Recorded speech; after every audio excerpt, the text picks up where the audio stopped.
como vai? Seja bem-vindo ao meu Instagram, @maria.belintani. Nós estamos aqui especialmente por você, mãe, pai, tio, tia, família, que gosta de aprender para poder melhorar a vida. Hoje nós temos uma querida pessoa que vai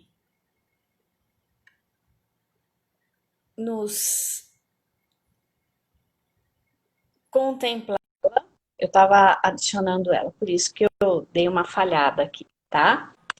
A Valéria Cantelli, que já está aí. Olá, Valéria, tudo bem? Boa noite, Maria. Boa noite às pessoas que estão acompanhando. É um prazer ter você aqui conosco novamente. E nós esperamos contar com você muitas e muitas e muitas vezes. Com certeza isso acontecerá, não é verdade? Bom, pode falar. Eu que me sinto honrada de poder conversar com você, com as pessoas que vêm acompanhando aí o seu canal. É sempre muito bom. Que bom, fico feliz. E aí, hoje, pessoal, nós vamos dar continuidade a um trabalho que nós resolvemos desenvolver, que é justamente conversar sobre educação econômica. A educação econômica, em outras lives, a gente já falou um pouquinho, explicando que se trata não só de educação financeira e não só de educação para o consumo consciente. É um misto dos dois. Por quê? É um misto dos dois. Porque envolve as emoções, o relacionamento humano, as experiências de vida, a fase de vida que as pessoas estão, a fase de desenvolvimento das crianças, dos adolescentes. Então, é uma área genuinamente humana, né? E para nós, quando a gente fala em lidar com o dinheiro, não é só a questão da razão. Nós temos envolvidos vários sentimentos, né? Várias experiências de vidas, várias estratégias aprendidas ou não, e isso compõe a complexidade do comportamento econômico das pessoas. Nós temos aí conversado, né, que não é à toa que esse comportamento tem sido estudado por psicólogos e também psicólogos e ao mesmo tempo economistas, e nós temos aí 3 prêmios Nobel em economia concedidos para psicólogos, justamente por causa desse vasculhamento do comportamento humano. Então, quando nós trazemos aqui para vocês essa discussão a respeito do conhecimento sobre educação econômica, educação financeira e de consumo, a gente vem pautado a partir de muita pesquisa seríssima, né? E quando a gente discute, a gente pode também contribuir para que as pessoas comecem a refletir a respeito de si mesmo, de suas práticas, né? E hoje nós estamos aqui com uma expert no assunto, que é a Valéria Cantelli, que eu tenho o prazer de falar aqui, além de companheira de trabalho, é uma amiga muito querida, eu sempre falo isso. A Valéria vem há muitos anos estudando, né? Nós estamos estudando, mas ela também na mesma área, mas na perspectiva da família, que a gente já também tinha comentado aqui com vocês. Além de ser em educação pela Unicamp, tem experiência no magistério público, com a formação de professores há mais de 25 anos, dando aula no PROEPRE em inúmeras cidades aqui do Brasil. Ela é também professora, pesquisadora do NEP, do Núcleo de Estudos e Políticas Públicas da Unicamp. Então, nós temos uma pessoa extremamente competente e humana, preocupada com os filhos dos outros, também com o dela, porque não existe filho só dos outros, são os nossos filhos, porque todos eles são vulneráveis e é a nossa responsabilidade protegê-los, né? Então, eu agradeço, passo a palavra para a Valéria, para que ela possa aí nos agraciar com com o seu conhecimento. Obrigada, Maria. Então, cumprimento as pessoas que estão entrando, nos acompanhando. Depois de um dia de trabalho, essa disponibilidade para estar conosco é um gesto de muita generosidade, de muito respeito e uma demonstração do quanto esse tema, né, nos afeta, nos interessa. E por isso eu tenho muito que agradecer, né? Agradecer a Maria por esse empenho em manter esse canal sempre ativo e todos vocês por nos acompanharem, né? Como a Maria então mencionou, eu sou a Valéria Cantelli e parceira dela nesse projeto, né? Alfabetização econômica, qualidade de vida e consumo consciente. E a gente vem nesse movimento há mais de 15 anos, então, tentando fazer com que essa discussão faça parte da vida cotidiana das famílias, que a gente possa trazer estes temas do dinheiro, da poupança, da organização e do planejamento financeiro como um tema que faz parte das questões normais, das questões gerais que a gente tem como pais, né? E preocupados, então, com a educação dos nossos filhos, colocando essas temáticas que para muita gente ainda é vista como tabu, uma discussão para ser feita só com adultos. A nossa proposta é que seja um tema colocado em pauta, nas rodas, né, de conversa da família, no dia a dia, para que a gente consiga essa tão sonhada alfabetização econômica. E até pensando nisso, conversando com a Maria e resgatando um pouco, então, esse nosso movimento, já de alguns encontros, né? Ela me pediu para que eu resgatasse um pouco e contextualizasse, situando as pessoas que estão nos ouvindo, aí entrando pela primeira vez, que não participaram dos encontros anteriores, para que a gente possa entender que movimento é esse que a gente está fazendo, né? Então, por conta até desses desafios colocados pela pandemia, vendo crescer a questão da estabilidade econômica, aumentar o estresse e a desorganização financeira, o adoecimento físico, psíquico, que tantas pessoas estão, né, vivendo, foi com esse intuito que eu e a Maria resolvemos compartilhar um pouco esses nossos percursos, esses estudos, essa experiência tanto acadêmica como pesquisadora, mas muito também a nossa experiência pessoal como mães, em oferecer então nessas conversas alguns elementos que pudessem de algum modo contribuir para que as pessoas pudessem se sentir mais amparadas, conseguissem perceber quais são esses pontos de apoio, esses elementos que podem contribuir para uma maior estabilidade, então, não só financeira, mas também emocional, familiar.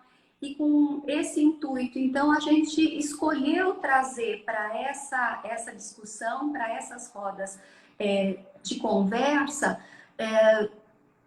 não assuntos, né? Não começarmos com assuntos diretamente ligados ao dinheiro, a elaboração de planilhas, a corte de gastos, porque como a Maria mencionou, a gente sabe que esses são elementos que compõem o sistema econômico, a vida econômica, mas estão atravessados por questões pessoais, por histórias de vida, por experiências de cada contexto familiar e muito impactados pela forma como a gente vai construindo, então, esses nossos sentimentos em relação ao dinheiro, às finanças.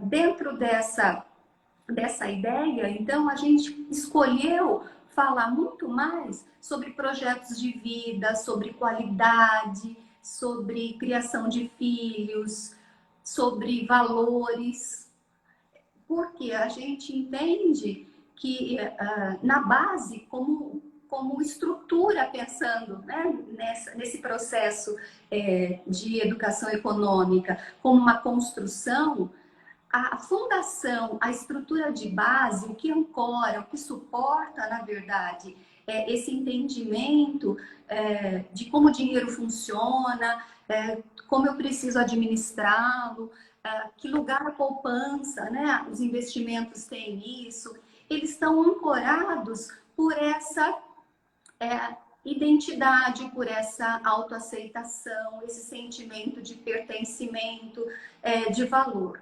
E quando a gente pensa, então, nas crianças, como pais, educadores, a gente precisa entender isso, porque desconsiderar, então, esses elementos que são anteriores, que são estruturantes dessa compreensão, é que vão permitir ou não, né, que a criança atribua sentido, que a criança se engaje nessas ideias, nessas orientações, construa essas competências, esses hábitos.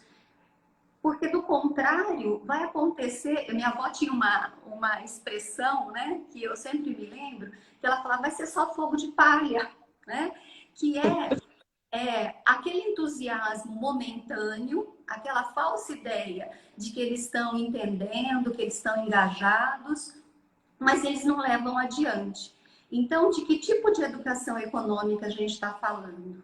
E esse é um diferencial do programa, né, do projeto que eu e Maria temos estudado e temos procurado compartilhar com vocês, com outras pessoas, é justamente que a gente escolhe não focar exclusivamente na questão da administração do dinheiro, mas integrar essa ideia a outros aspectos que compõem esse projeto de vida, fazendo com que essa ideia, então, né, Maria, de educação econômica, seja ampliada como uma ideia de prosperidade, de vida boa, mas nos diferentes aspectos da vida.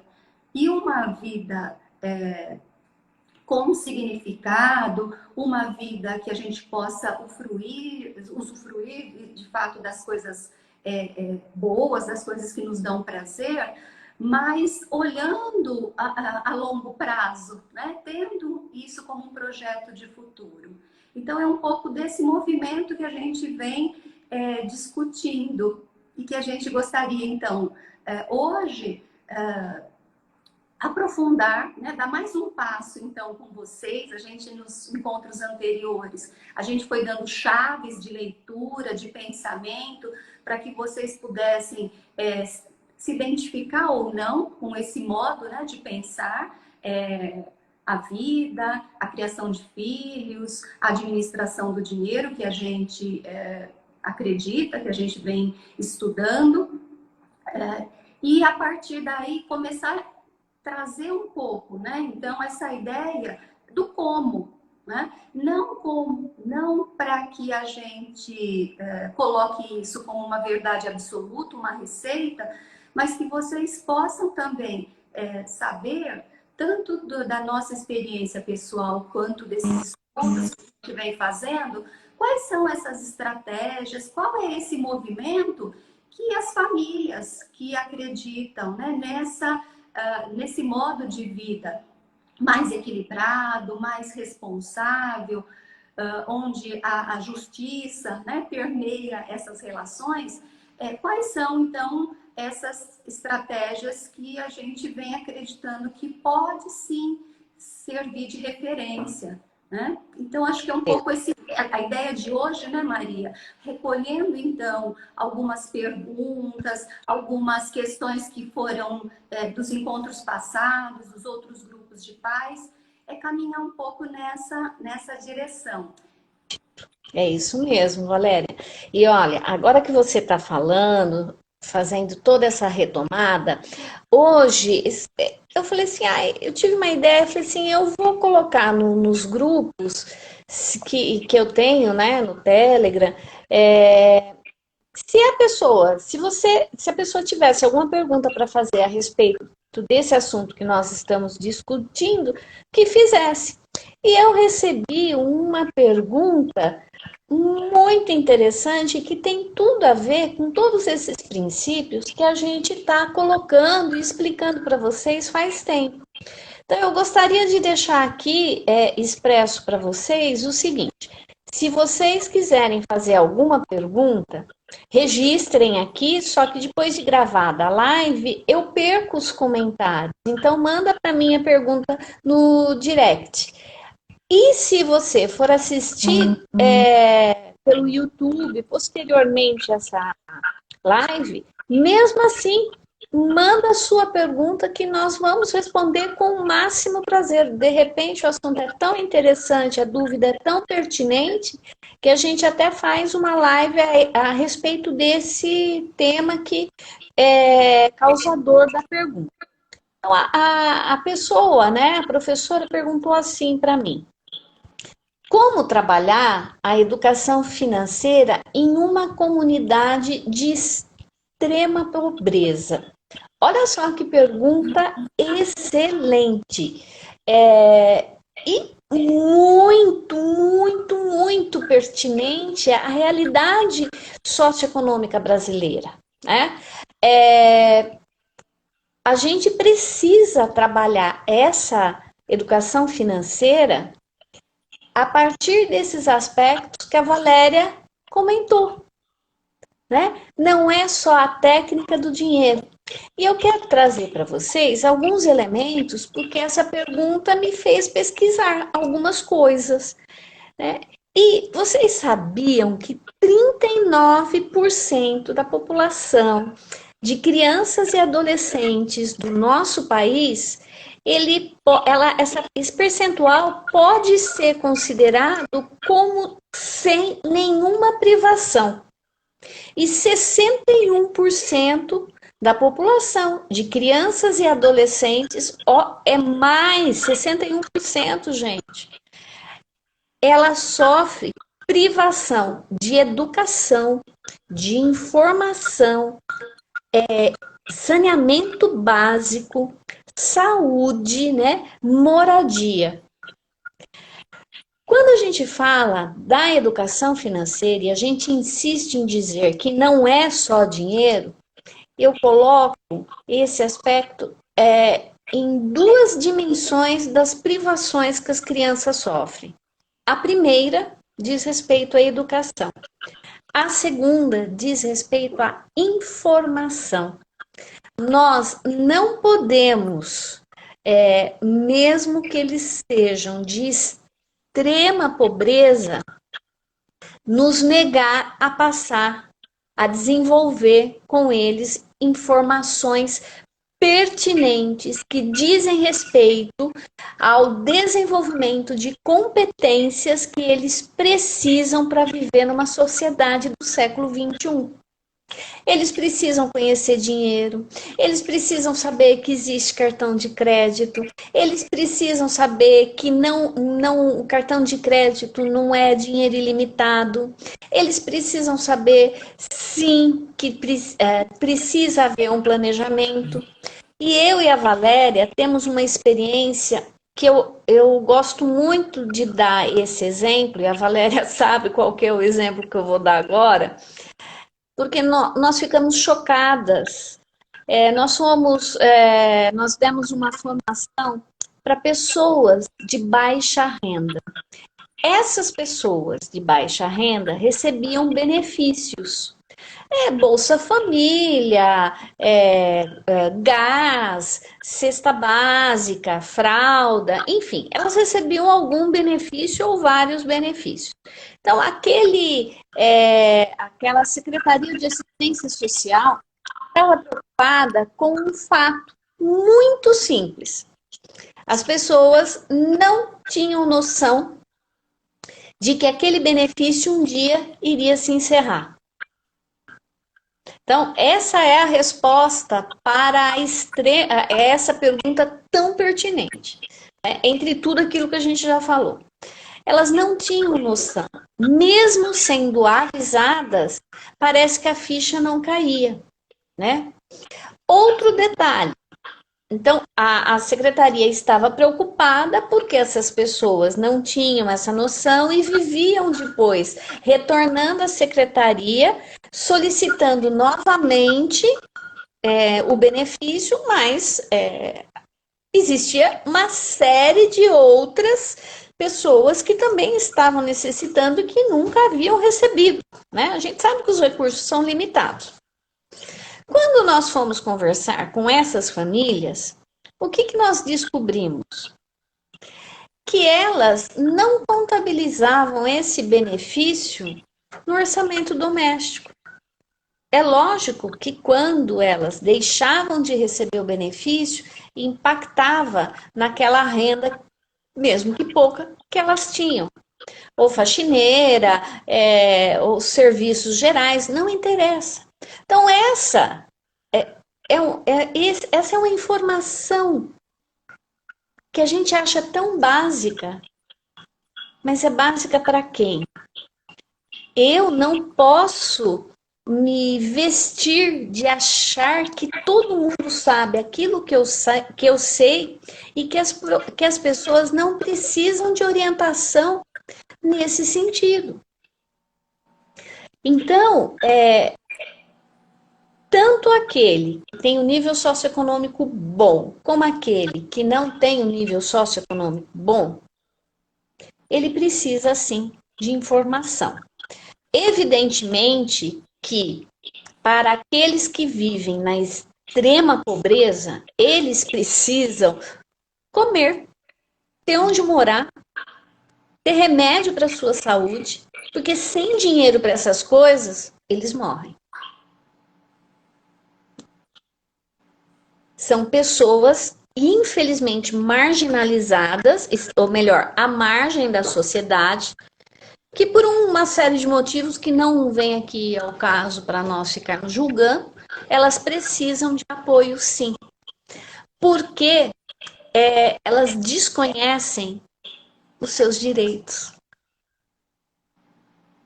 E tem muita gente que, quando sabe sobre o seu direito, quando orientada, consegue sair daquela extrema pobreza e lutar. E ter um objetivo, que seja um, e com aquela resiliência que ninguém explica, ela consegue se estabelecer cada vez melhor na vida. Portanto, a educação econômica para o consumo consciente, a educação financeira é um direito das pessoas. E mais do que isso, está na BNCC como um tema transversal. Já tem lei aprovada em função da importância e necessidade da educação financeira para todas as pessoas. Mais do que uma extrema pobreza, a gente não pode pré-julgar que esse conhecimento não faz parte daquele contexto. Muito pelo contrário. Esse conhecimento faz e faz muita diferença na vida de cada um. Valéria, o que você acha disso? O que é que você teria para contribuir, né, com reflexões a esse respeito, considerando um todo e a sua experiência?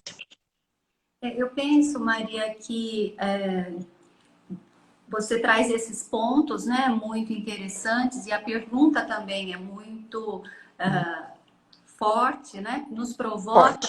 porque, na verdade, essa situação de extrema vulnerabilidade, de extrema pobreza, esbarra em questões sociais complexas e que esse movimento que a gente vem insistindo, sonhando, acreditando, que para muitos pode parecer uma utopia, mas na verdade é um movimento legítimo, né? De reivindicação, de justiça, porque essas pessoas que se encontram nessas condições, muitas vezes não lhes falta, porque às vezes a gente imagina que é porque você está nessa situação porque você não tem força de vontade, você não está fazendo tudo o que é preciso, e às vezes a pessoa está, mas ela se encontra numa situação tão adoecida, né, de tanta falta, que ela não tem mais nem sonhos, nem projetos, ela nem vislumbra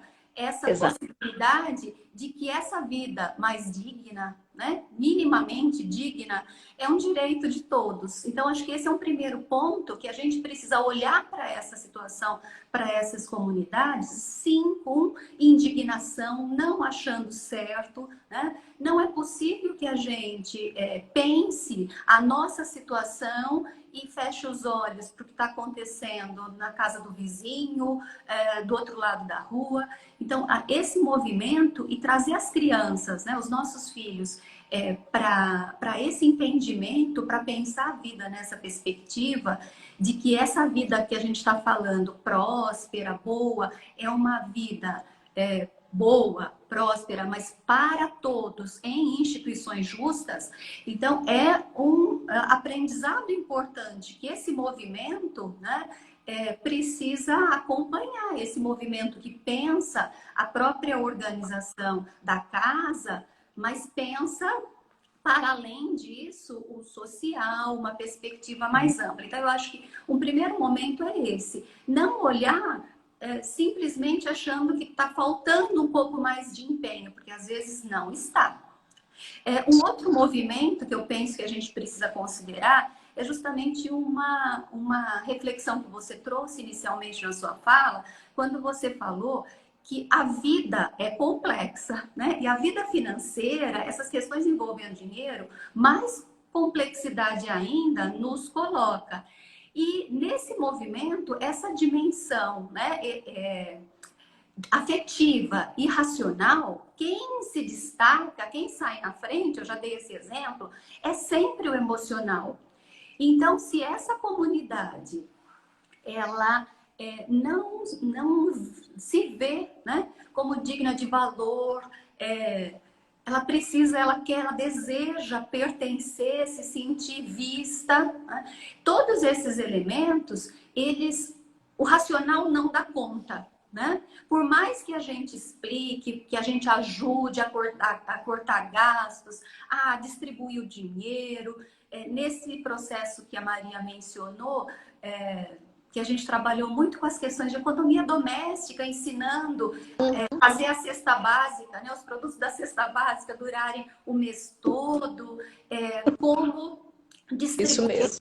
distribuir esses recursos de forma que você conseguisse, né, chegar até o final do mês tendo alimentos, a questão da saúde, do aluguel, minimamente controlados, enfim.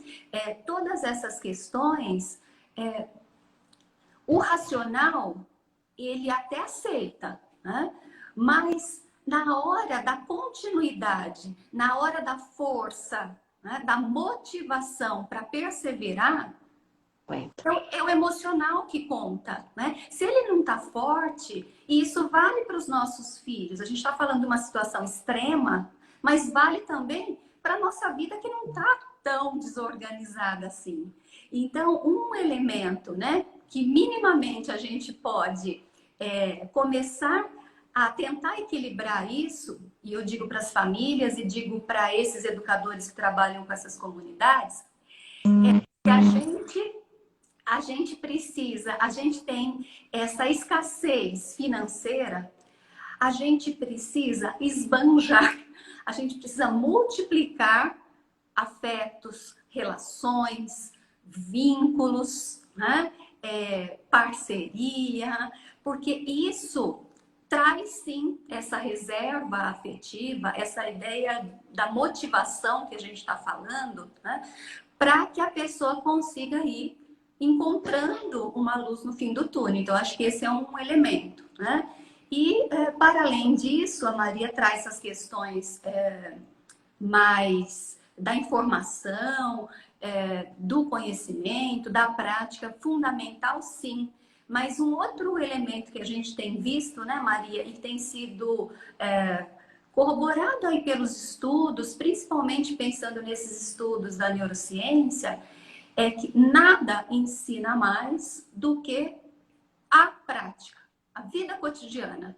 Então, não serão os mesmos problemas de uma outra família que tem uma entrada, tem uma reserva, tem um tipo de organização e está demandando um outro tipo de ajuda, um outro tipo de informação.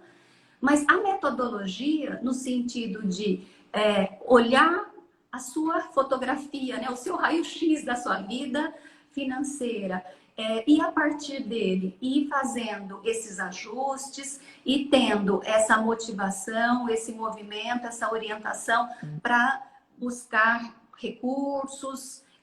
Esse é o movimento, né? E quanto mais a gente tiver essa reserva, né, afetiva, no sentido de quais são esses valores que são centrais na minha vida, se são mais materialistas ou são mais humanistas, se é mais o ter do que o ser, mais eu vou conseguindo fazer esse questionamento. E mais, fazendo isso em família, com as crianças desde muito pequenas, eles vão tendo mais resistência. Vamos pensar que vai funcionando, por isso que a gente tem pensado a educação econômica quase que nessa perspectiva da vacina, né?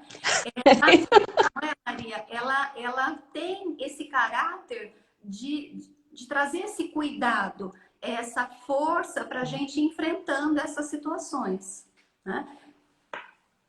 Acho que no primeiro momento, Maria, eu acho que eu trago essas contribuições, depois a gente vai ampliando, né? Sim, sim. Valéria, olha, eu nem sei se a gente continua de um jeito ou de outro, porque nós temos outra pergunta. Olha só que legal. Nós temos. Como? Não entendi. Não, por favor. Posso fazer? Posso falar? A pergunta. Valéria, tem uma professora que ela está pedindo ajuda. Ela é coordenadora, né? E ela já observou a seguinte situação. Eu achei interessante a observação dela, que a criança chega na escola com um tênis novo, com uma mochila nova, alguma coisa, um brinquedo, um estojo, né? Mas principalmente esses objetos mais pessoais mesmo. E as professoras falam, ai, que lindo, que tênis bonito, né? Só que essa coordenadora tá achando que isso não tá legal. De alguma forma, ela não tá concordando, ela acha que teria que ter uma outra maneira de se relacionar com a criança que vem apresentando a novidade, mas ela também fica preocupada porque a criança ela é espontânea, ela quer se sentir valorizada. Então, ela está num conflito, ela fala assim, como é que eu posso orientar as minhas coordenadoras, as minhas professoras, nesse sentido, para que haja um equilíbrio. E ela nem sabia explicar. Tinha alguma coisa que estava errada, por isso a pergunta dela, né? Eu acho muito pertinente.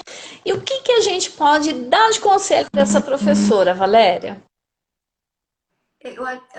A gente tem vários elementos aí para resgatar, então eu acho que uma situação que é importante enquanto família e escola, a gente buscar sim esse como, mas sempre ter essa perspectiva mais madura do porquê que a gente está fazendo tudo isso.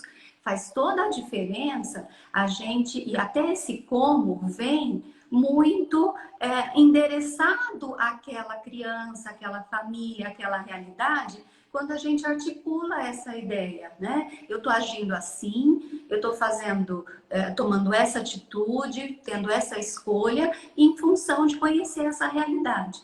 E, de novo, esse é um outro ponto, porque a gente tem muitos trabalhos, vem recebendo muitas orientações nessa linha da educação financeira, mas quando a gente pensa que se isso é feito de uma forma, vamos pensar, massificada, né? Sem uma identidade, sem reconhecer a subjetividade daquela pessoa que está ali do outro lado, criança ou adulto, nem sempre a gente tem o resultado que a gente imagina, né? Então, nessa situação, eu acho que é fundamental a gente lembrar que todos nós, crianças e adultos, queremos ser vistos, reconhecidos. Então, uma palavra que eu considero uma palavra importante para a gente trazer tanto para a escola quanto para a família é essa ideia do encorajamento, do reconhecimento, né? Muito mais do que essa ideia do elogio. E aí eu sei que você, com o pessoal aí do LPG, tem todo um trabalho nessa linha. Mas parece uma coisa simples, mas quando nessas experiências, né, do dia a dia, a gente vai comunicando para a criança, para as pessoas, e uma determinada mensagem, é dessa maneira que ela entende que o mundo funciona, o mundo econômico funciona. Então, eu vou ser vista se eu tenho alguma coisa nova, né? Eu não vou ser vista pelo que eu sou, mas eu vou ser vista pelo que eu tenho. Parece, né, um lugar comum, o ser e o ter. Não, não, né? Não é simples assim, porque na verdade são essas palavras, são essas mensagens, esses olhares que é o que mais impactam a formação das crianças. E quanto menor as crianças, mais essas mensagens são carregadas de emoção, né? E elas ficam muito fortes, vão ser o GPS, né? A bússola que a criança vai usar para entender ou para agir numa próxima situação. É muito interessante quando a gente pensa, às vezes, em nós, né, pais e educadores, como é que a gente foi habituado, como é que a gente aprendeu a demonstrar amor? Como é que a gente aprendeu a demonstrar esse reconhecimento que eu estou te vendo? Né? A gente aprendeu muito a olhar para esse externo. A gente aprendeu que a gente precisa falar. Né? E às vezes a criança quer só ser vista, né? Ouvida. E a gente não precisa necessariamente falar da roupa, né? Do sapato, do brinquedo. Então são questões para a gente começar a trazer para discussão. Quando a gente quer mudar, então, essa relação, não é mudar por uma questão semântica, porque não é interessante, né? É a gente falar que bonito. É porque a gente sabe, né? A gente falou isso no primeiro encontro, no segundo, que essa construção dessa base da alfabetização econômica, ela acontece por força dessas mensagens que as crianças, né, que os nossos filhos, os nossos alunos vão lendo, vão recebendo do mundo. E isso vai compondo, então, um sistema de interpretação que ele vai usar para agir nas outras situações. Então, essa criança que foi vista na escola e que a gente reconheceu só, né, essa criança pela novidade, né, da mochila, do sapato, da roupa, é uma criança provavelmente que vai entender que quando ela precisar sentir esse amor da família, ela também vai ter que pedir coisas. E às vezes essa família também vai entender que demonstrar esse amor, ele precisa estar sempre levando um presentinho para estar em dia com essa imagem do que significa demonstrar amor. Então passa um pouco por todas essas questões. Eu acho que a gente traz alguns desses pontos, né, Maria? E que vale para a comida, né? Como é que as crianças vão percebendo que elas são vistas, que elas são consideradas, que a gente as vê como pessoas com condição de participar, de entender as situações. A gente precisa encontrar melhores estratégias se a gente não quer que elas cresçam respondendo sempre dessa forma, né? É isso mesmo. Você traz assim, com muita ponderação, todos esses aspectos subjetivos e o cuidado que a gente tem que ter, porque em nome, né, por exemplo, em nome de uma bandeira anticonsumista, a gente nega a identidade e o objetivo realmente não é esse, né? Imagina a frustração da criança que não é reconhecida por aquilo que eu posso, que eu estou apresentando como novo. E justamente por estar apresentando como novo, a melhor coisa é evitar os elogios valorativos, né? Nossa, que lindo, que maravilhoso! A gente pode descrever, puxa vida, parece que você está com um tênis novo, não é verdade? É impossível não saber que é um tênis novo. Dessa forma, não deixa de ser um elogio, mas ele apenas descreve. E aquilo que a Valéria falou, eu preciso estudar um pouco a respeito disso, e por isso eu aconselho vocês, eu indico para vocês o nosso livro de Educação para o Consumo Consciente, uma proposta inovadora, que a gente vai trazendo todos esses elementos para você ter argumentação e poder discutir isso com o seu grupo.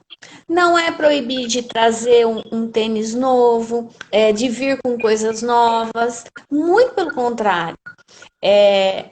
Aliás, não é para apontar a criança que é novo e que não pode. Muito pelo contrário, a gente tem que trabalhar o contexto da sala de aula. A gente tem que resgatar, por exemplo, os materiais escolares do ano passado que estão em boas condições e que poderiam ser utilizados esse ano, sendo desnecessária a compra de um material novo, uma mochila, enfim, mas isso é só a pontinha, uma sugestão muito rápida, muito imediatista até, né, para não deixar sem resposta essa situação que a professora, com muita justeza de preocupação, ela comentou. Fala, Valéria, eu vi que você quer fazer um comentário. E eu vou além, eu reforço aquela ideia anterior, né? Uma escola acolhedora, uma escola que voltada para escutar as crianças, para mostrar que elas são esperadas, bem-vindas, né? É uma escola que todo dia diz palavras bonitas, palavras acolhedoras. E se isso é uma prática, as crianças vão percebendo que elas são sempre vistas, reconhecidas, encorajadas a estar, a também falar, né? E quando acontece uma novidade, isso vai ser só mais um elemento. Eu acho que essa é uma grande questão que a gente pode estar fazendo até esse paralelo já que a gente, né, o nosso assunto é sempre, né, o assunto de fundo é essa questão do dinheiro, quantos de nós, né, não entende essa ideia do dinheiro como meio, né? E na verdade é isso. O tênis novo, se eu noto né, comento, mas se isso não é, né, um fator de diferenciação, de identificação, né, é só mais uma coisa. E as crianças vão crescendo com mais tranquilidade para enfrentar os desafios. Porque depois, na adolescência, essa necessidade de aceitação, de ter o que todo mundo tem, né? É muito mais, essa ideia né, do efeito manada é muito mais forte. Então, se eles são pequenos, a gente já vai preparando as crianças para essa visão reducionista, massificada, equivocada de que eu preciso, para me sobressair, ter coisas diferentes, estar igual a todo mundo, dificilmente na adolescência a gente vai conseguir explicar por que não, né? Para esses meninos que já têm uma necessidade de participar daquela comunidade, daquele grupo, como um elemento próprio da idade, né, Maria? Então, acho que são questões importantes. E aí, nós temos aquelas questões do cotidiano. Não sei se tem outras questões, né, Maria? Essa ideia de por onde começar, Uhum.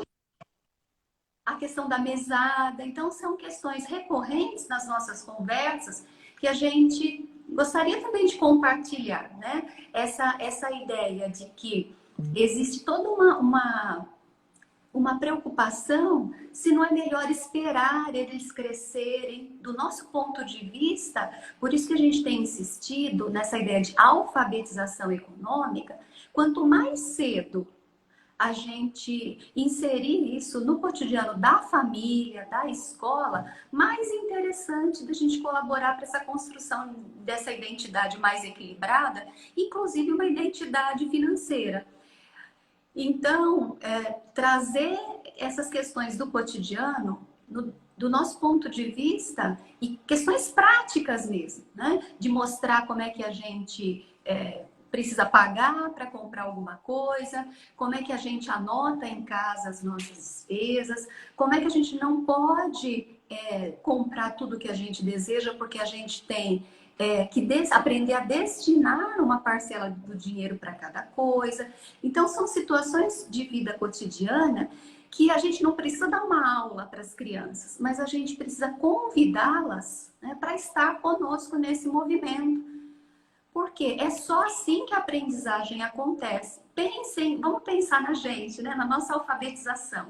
A gente já começou lendo e escrevendo, assim, de uma hora para outra? Né? Com certeza não. Ou até antes, né, Maria? Quando a gente, lá né, com pouca idade, em casa, ou com os nossos filhos, quais situações de vida cotidiana eles foram experimentando que a gente entende que facilitou esse processo de aprender a ler e escrever? De alguma maneira, né, na casa que a gente tem livros, que valoriza essa prática da leitura e da escrita, se a gente conversa com a criança, né, são situações muito cotidianas que vão ajudando. Então, a gente não tira a criança de cena. Eu tenho pensado muito nisso, né? Como na educação econômica, a gente vive com as crianças pequenas como se a gente estivesse na sala de espera de um médico, não é? Porque na sala de espera a gente espera, fica ali parado, a criança fica brincando na mesinha com os brinquedos, a gente pega o celular ou a revista e as crianças ficam esperando para ser chamada para entrar no consultório. A vida Excelente exemplo. Maria? A vida não é assim. E a vida financeira, todo esse projeto de vida, esse equilíbrio financeiro que a gente tanto deseja para as crianças, eu insisto, a gente está construindo o alicerce, as bases, por essas experiências que eles observam, por essas mensagens que a gente vai passando. Então, a preocupação da coordenadora é muito legítima. O sinal, né, o alerta já acendeu, ela já viu que não é uma boa memória para a gente construir para as crianças, pensando nessa perspectiva mesmo, né? De emancipação, de autocontrole. Então, acho que esse é um ponto importante para a gente reforçar, né, Maria? E aí, um outro ponto, eu acho que é essa questão de olhar para a própria família, né? E verificar se eu estou sendo uma boa referência. Se não, eu tenho que começar por mim. Chega uma hora que a gente tem que ter essa coragem, né? Coragem, agir com o coração, de dar esse basta e falar, não, em nome, né, do meu bem-estar, da minha saúde, da saúde da minha família, do meu filho, eu vou me organizar. E aí começar a pensar em como é que a gente pode fazer essa organização. Acho que são alguns pontos que a gente tinha para trazer. E pedir ajuda, né, Valéria? Inclusive para os filhos. Porque tem mais. Eu tenho duas perguntas aqui, mas eu nem vou apresentar porque não vai dar tempo. Eu acho que vale a pena a gente dar ainda continuidade nesse raciocínio para que fique bem claro. Independente da idade da sua criança, né, do seu filho. Se ele tiver 2 aninhos, pergunte para ele, e o que você acha que a gente deve fazer? Daquilo, faça uma pergunta possível para aquela idade. E eu vou anotar a sua ideia, vou escrever. E as crianças mais velhas, quando elas são levadas a pensarem a respeito do que fazer para ajudar no orçamento doméstico, elas contribuem com ideias maravilhosas. Se você está assim preocupado, mas eu não quero abrir para os meus filhos o quanto eu ganho, o quanto eu e o meu marido ganham. Veja, é legítimo, porque isso é um sigilo da família. É algo que é inerente àquela realidade e você não quer divulgar. E você não precisa. E criança solta, acaba soltando. Ah, meu pai ganha R$ 2.000. Ah, meu pai... Isso acontece. Então, mas o que importa não é a criança saber quanto efetivamente você ganha. O que importa é daquilo que você ganha, você precisa pagar financiamento da casa ou aluguel, é tanto de comida, é tanto de transporte escolar, é tanto de gasolina para trabalhar. São essas despesas, é tanto de água, luz e internet. São essas despesas que precisam ficar claras para as crianças desde pequenininho. Gente, ele falou assim, mas eu vou falar isso para criança de 2, 3 aninhos? Você não coloca o seu filho na frente da televisão e se encanta quando ele reconhece todos os personagens, ou então quando ele aponta os carros. Cadê o Volkswagen? E ele aponta. Vocês estão duvidando da capacidade da criança de entender o que você está falando? Ela vai entender o que é possível. Então, não existe assunto difícil, existe a compreensão da criança nesse sentido. É por isso que nós incentivamos, não aquela coisa massacrante, como a Valéria falou, né? Vem cá que eu vou te dar uma lição. Não, é hora de integrar e saber como aquela residência, aquela família vive e do que ela precisa. Nesse sentido, eles conseguem participar. Participar, gente, é muito mais do que você ficar choramingando ou brigar com o seu filho porque ele não arrumou a cama ou não lavou o copo porque ele bebeu água. Se ele não se integra num contexto maior de compreensão de como essa rotina da casa e essas necessidades acontecem, ele não vai se tocar da importância de lavar o 10º copo que ele sujou. Tudo bem, Valéria? Eu acho que é esse resgate, né, Maria, de situações muito cotidianas, né? Da mesma forma que às vezes pergunto por onde a gente começa, nós adultos, né? Pensarmos na nossa organização financeira. Às vezes a gente tem uma tendência em já pensar, não, eu quero saber como é que eu vou investir, enfim. Mas como é que está a sua bolsa, sua carteira, né? E começar, então, qual é o sentido disso? Seus documentos, como é que a gente organiza isso? E com as crianças, a mesma coisa. Eu tenho uma experiência pessoal do meu filho, quando eu era pequeno, começar a dar sinais. Então, é um outro elemento. Começa a prestar atenção nesses sinais que eles dão. Eles começam a perguntar, eles começam a pedir coisas, né? Eu me lembro uma situação de supermercado, que ele era meu companheiro de supermercado, e ele começou a dizer assim, ah, mãe, isso é caro, né? A ideia do caro e barato. Então, esse sentido de valor, sem nem entender muito o que estava acontecendo ali. Mas são situações, quando a gente fala dessa participação, é colocar mesmo a criança, né? Inserida nessa vida cotidiana. E depois, quando eles começam a pedir coisas, e querem comprar isso, comprar aquilo, de repente é um outro momento para nessa hora dizer, olha, eu entendo, olha de novo a linguagem, né? Essa linguagem generosa, respeitosa, que entende, mas que explica como é que a gente distribui esse dinheiro. Ou até, ao invés de dizer não, trabalha com a ideia do ainda não, como é que a gente pode fazer para conseguir isso.